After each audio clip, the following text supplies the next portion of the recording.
Are you a manager and find yourself wondering why you keep losing staff? Today we're going to go over the top 5 reasons why employees quit their managers and what you can do about it. But before we get started, make sure you subscribe to my channel for the best leadership and team building advice and hit the bell to be notified when I post a new video every single Thursday. Where you find the tools to shape the leader you want to be. Welcome, my name is Renata with RenataPorter.com. Have you ever wondered why your staff turnover is high or why you just can't seem to keep employees?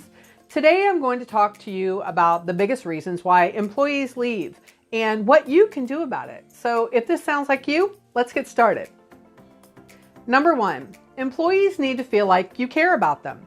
And I don't mean you have to know every little detail about their lives, but there does need to be a bit of caring, both from a professional and personal perspective.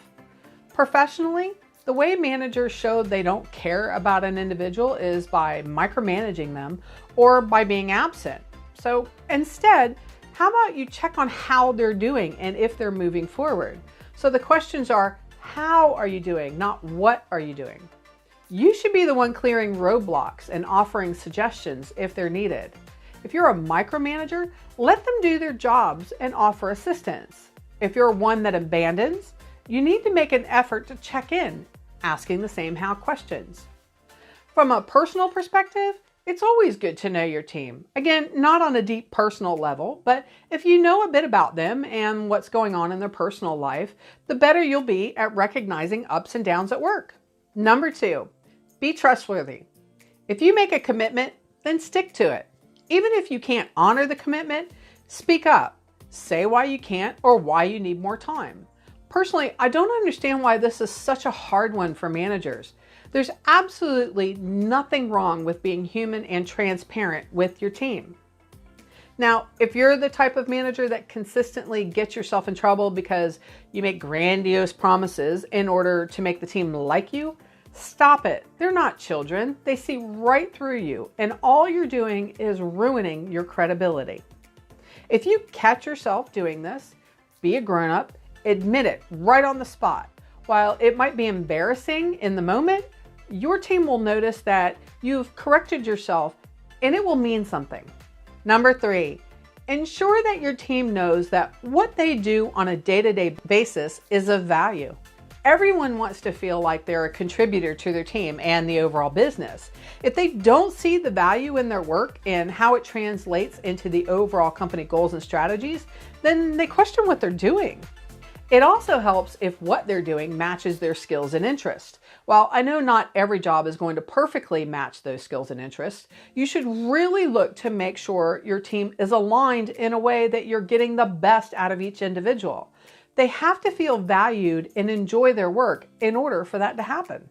Before we move on, I'd love to hear from you. Comment below on what you think the biggest reason is that employees leave their jobs.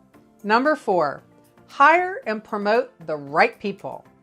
Your team needs to see that you valued them as a whole by hiring people who will enhance their work life, not be a burden. They also need to see that you promote those that are truly deserving and not ones that spend time only trying to say the right things but could never back it up if their life depended on it.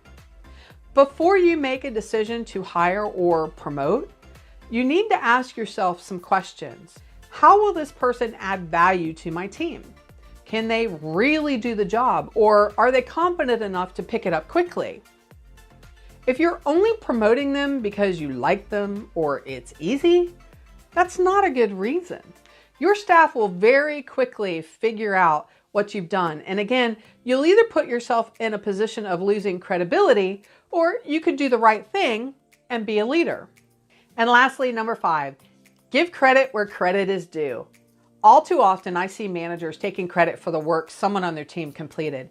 Your manager or your senior leadership team are not going to think poorly of you if you say someone else was the key to the solution. On the contrary, they're going to recognize you for leading a competent team. Give credit and give credit often and publicly. In addition to giving credit, you need to also thank people.